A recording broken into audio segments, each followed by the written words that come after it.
our focus rightly had to shift towards working 24/7 to fix the website, Healthcare.gov, for the new marketplaces where people can buy affordable insurance plans. And today, the website is working well for the vast majority of users. More problems may pop up, as they always do when you're launching something new. And when they do, we'll fix those too.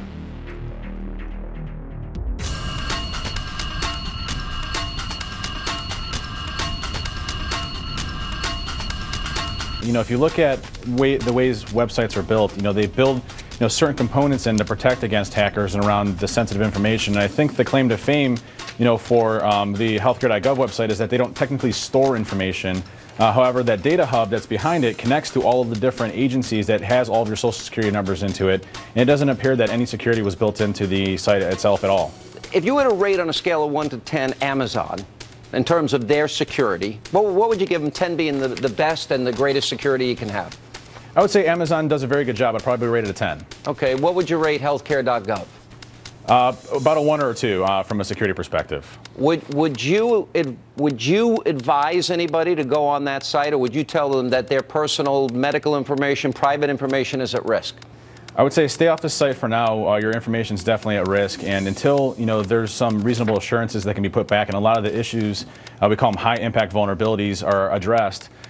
Don't go on the site. Stay away from it for right now, at least. For the amount of money that we paid to these government contractors to build this site, collecting social security numbers, birth dates, you've got to know that that data needs to be secure. So why they didn't include it in the baseline is beyond me. That's not an option. What would you give Healthcare.gov then on a scale of 1? I'm not trying to scare people. Look, I know how good you are, both of you, at your business, but what would you give it? Yeah. I just don't know how they're securing the data. I mean, I would say that at this stage, based on what I've seen, it's got to be in the low digits, because the skills that they need to create just a decent website that they didn't deliver failed, and security is a higher skill set that you need to have. Yep. Oh, great. If you would have been hired to build this site, how much could you build it for, and how much better would it be? Real quick answers. We'll start with you, Mr. Kennedy. I would say to build a site like this with the infrastructure, the architecture around it, you're looking at maybe $5 to $10 million at a very maximum rate, I would say. The type of things that we're seeing here isn't rocket science. Web application development is proven science. Companies do it all the time. Luke, I asked you that question once. You said for $1 million you could do it. Right. The user interface is just the automation of a 12-page paper form. That is slam dunk for any web development company. Very easy to do, straightforward. And then the back-end stuff, more complicated, but certainly very doable. This does not need to be a Silicon Valley space project. This is bread and butter business application website. How much? Oh, under $1 million for the front end.